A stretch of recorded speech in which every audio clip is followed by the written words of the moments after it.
Bonjour à tous, je vous souhaite la bienvenue sur cette émission littéraire, celle de mes coups de cœur lecture. Et aujourd'hui, je vais vous présenter un roman avec beaucoup d'émotions. Je vais essayer de ne pas verser quelques larmes, bien que c'est un peu ce qui s'est passé quand j'ai refermé ce roman. À l'heure où j'enregistre, c'est ce matin. La chanson blanche. J'ai trouvé que c'était un titre vraiment étrange pour un thriller. D'ailleurs, sa couverture mérite aussi un gros plan, parce que la couverture est pleine de détails quand on la regarde vraiment de près. C'est une lecture qui est bouleversante et quand j'ai tourné la dernière page, je me suis vraiment engagée dans une relecture pour combler tout ce qui m'a très probablement échappé. Et c'est pour ça que j'ai vraiment envie d'en parler avec vous. Pas forcément de ce qui m'a échappé, mais de ma première lecture. Ce roman sortira le 7 mars 2023. Il est en précommande auprès de l'éditeur, les éditions du Gros Caillou. C'est amusant. C'est un roman qui fait 384 pages. Et quand je l'ai reçu et ouvert, j'ai découvert les petits caractères d'imprimerie. Et oui, parce que je préfère prévenir. Si vous avez du mal avec les petits caractères, prévoyez des petites loupes de lecture. Parce que quand je l'ai feuilleté comme ça vite fait, je ne pensais pas le dévorer en seulement 4 jours. Et pourtant, alors que je navigue entre les différents personnages, je suis happée par une enquête qui est vraiment très étrange et qui le reste encore. Curieusement, juste avant le prologue d'ailleurs, ce roman s'ouvre sur une théorie que je ne connaissais pas, ou tout au moins je ne m'en souvenais pas. Les 6 degrés de séparation, qui sont aussi appelés théorie des 6 poignées de main. C'est une théorie établie par le Hongrois, je vais essayer de ne pas écorcher son nom, Frigyes Karinthy, en 1929. Et il évoque la possibilité que toute personne sur le globe peut être reliée à n'importe quel autre, au travers d'une chaîne de relations individuelles comprenant au plus 6 maillons. Eh bien, j'avoue que sans du tout connaître, sans avoir commencé le roman, j'ai été déjà bien interpellée par cette théorie sur laquelle j'ai réfléchi après ma lecture. Parce que très loin de cette... très loin de ce Hongrois et de ce qu'il a pu observer le 2 novembre 2015 à Roosevelt Island, une Wrangler noire attend le bon moment. L'enlèvement d'Eddie est prévu depuis des semaines. Il n'avait pas 10 ans. Alors, par qui il est enlevé et pourquoi ? C'est la question qui reste en suspens. Le petit garçon est très vite oublié à la lecture du premier chapitre. Parce qu'on parle du vol AN 333 le 6 décembre 2015. Et ce premier chapitre est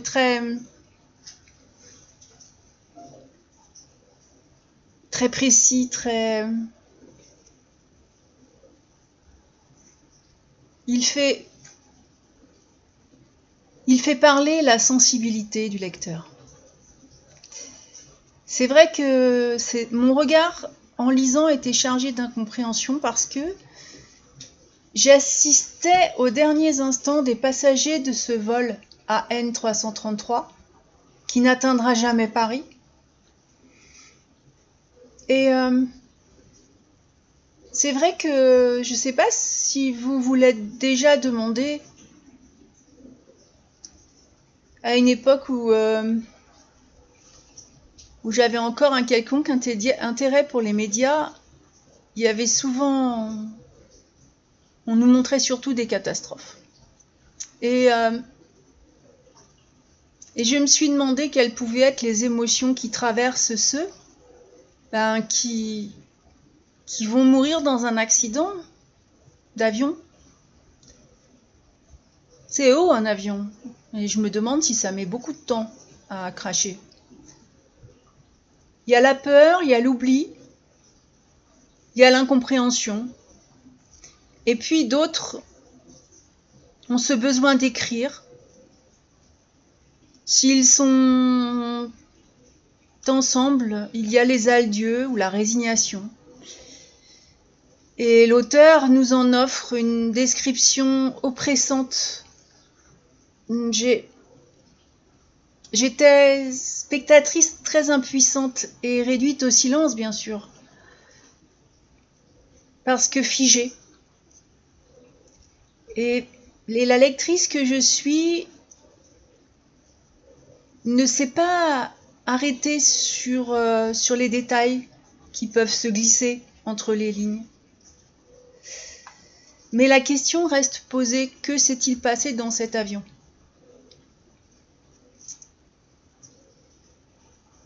Curieusement, on avance ensuite en 2019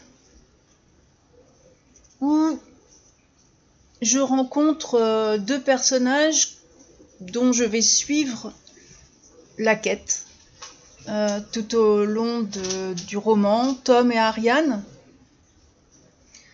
Et c'est vrai qu'en décembre 2019, donc 4 ans tout juste, après la disparition du vol AN 333, eh bien c'est le plus grand mystère de l'aviation civile, parce qu'ils n'ont rien retrouvé.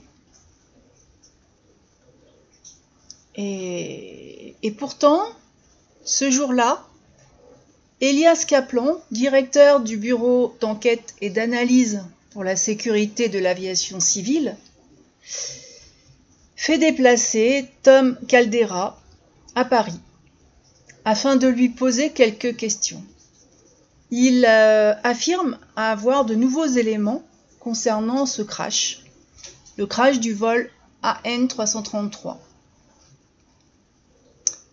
Des pêcheurs ont retrouvé un sac étanche au large de l'île Ouessant et ce sac appartenait à Raphaël, le frère de Tom, qui était passager du vol disparu. Et Kaplan en a tiré une conclusion. De par ce qu'il a retrouvé dans ce sac, le crash n'était pas un accident. Alors cet élément particulier qui soulève le doute, c'est un texte, disons plus exactement une chanson, qui aurait été écrite par Raphaël et qui s'intitule La chanson blanche. Et cette chanson parle d'un crash d'avion, justement. C'est très curieux. Et puis, autre révélation, Raphaël avait acheté un billet pour Tom sur ce vol, alors que Tom ne savait même pas que son frère était parti en avion. Et il l'a appris d'une manière terrible.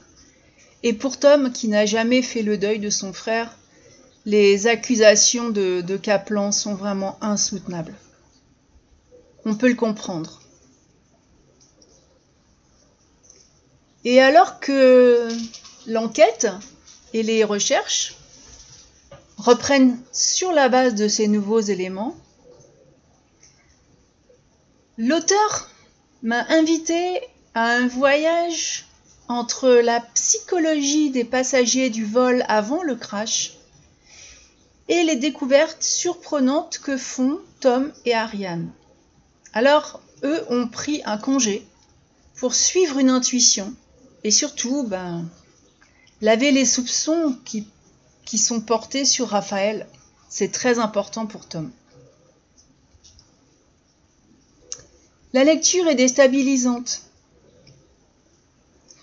Au fil des chapitres, j'ai peu à peu assisté aux derniers instants du vol AN 333 dont j'avais découvert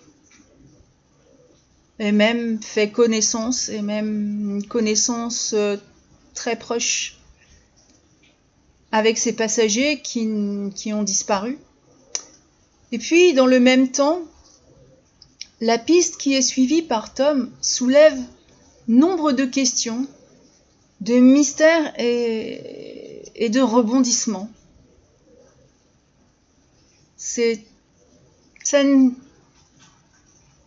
On reste en vol, c'est le cas de le dire. Alors les 6 degrés de séparation. Que savons-nous réellement de ceux que nous croisons chaque jour? Je ne crois pas que ça vous donne un indice quelconque, mais en tout cas, je me la suis posée, cette question. Et puis finalement, qui a écrit la chanson blanche? Il y a un doute. Et que signifie-t-elle réellement? Ce bouquin, très sincèrement, c'est un page-turner. Un suspense qui est toujours alimenté, un mystère que l'on voudrait éclaircir et une issue qui laisse place justement au besoin d'une deuxième lecture. Parce que c'est tellement incroyable, tellement...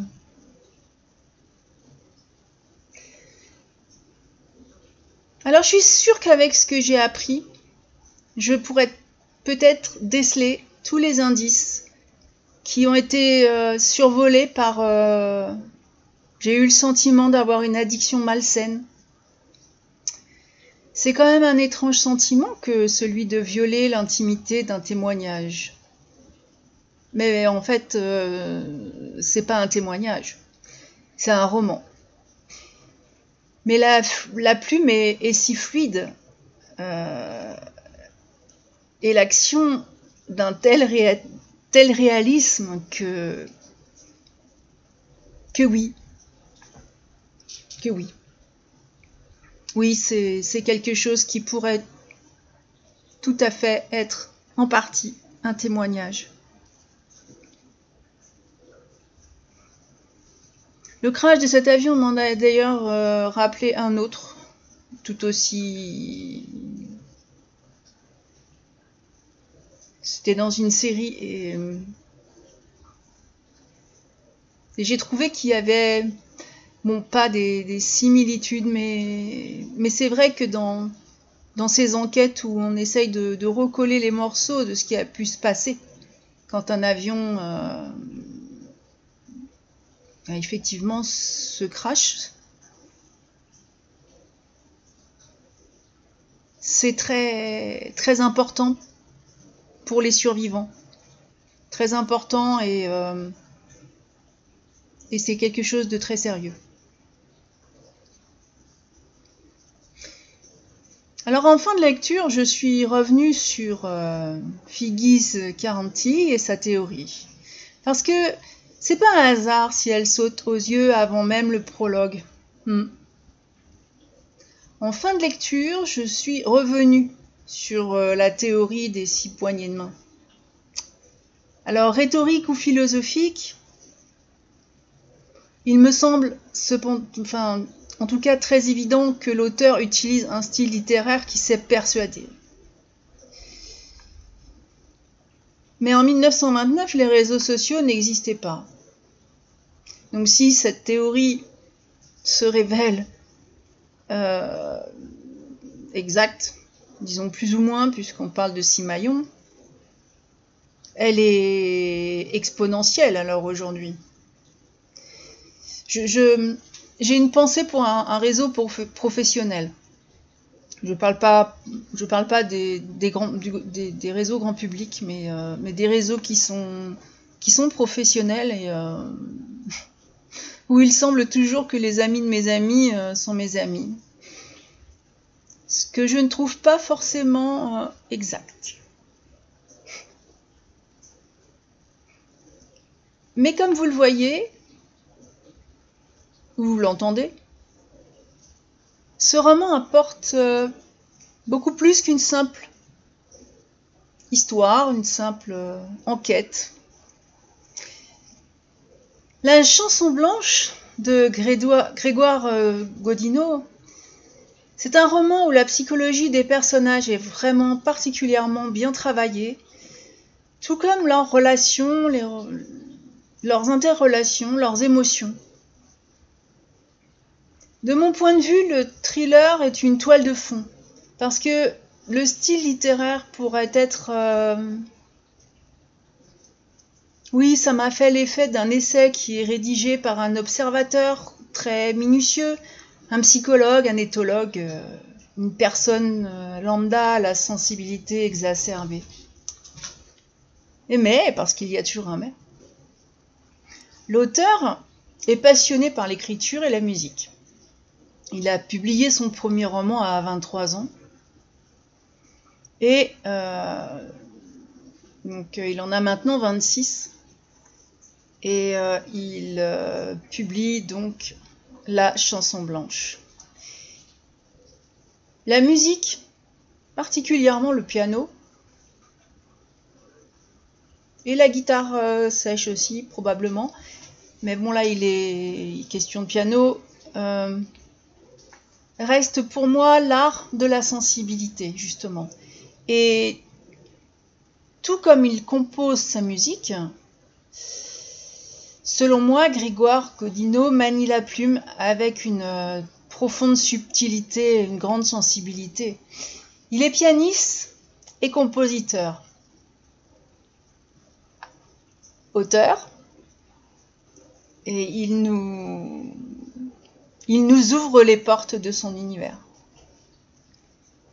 Je le vois comme ça, parce que c'est aussi... Ce roman reste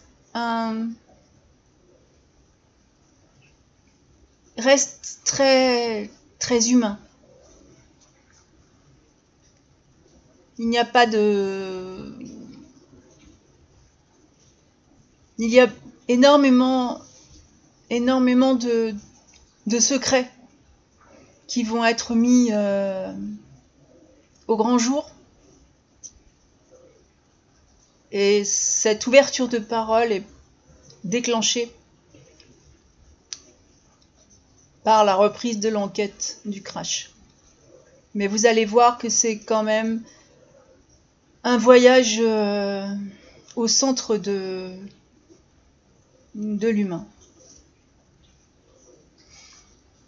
Alors je tiens à remercier vraiment très sincèrement Pierre Croze qui m'a offert cette magnifique découverte dans le cadre de l'opération Masse Critique Privilégiée Babelio. C'est vrai que je serais probablement passée à côté parce que je lis beaucoup et que là il est pas sorti. C'est peut-être pas forcément en plus les livres qu'on met en avant en tout premier. Mais ce n'est pas le seul auteur-musicien que j'ai l'occasion de chroniquer. Et j'aime m'immerger dans ma lecture avec une musique que je choisis ou que l'auteur me conseille. Et si vous avez envie de découvrir cette expérience, eh bien, l'auteur a aussi un album sur Amazon Music. Bon, il est disponible sur pas mal de plateformes d'écoute, notamment sur YouTube aussi. Vous en aurez un extrait sur la chronique rédigée lundi. Et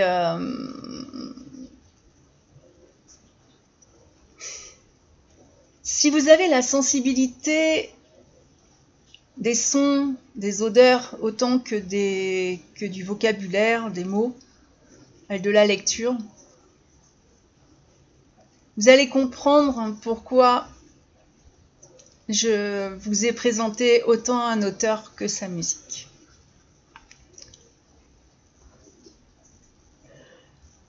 Je ne vais pas en dire plus. Il n'y a vraiment pas de possibilité de dévoiler quoi que ce soit sans pourrir totalement votre lecture par un spoil vraiment déplacé. Ce sera vraiment très très dommage. Je vais donc vous souhaiter un bon week-end, une belle semaine et tout simplement vous dire à la prochaine!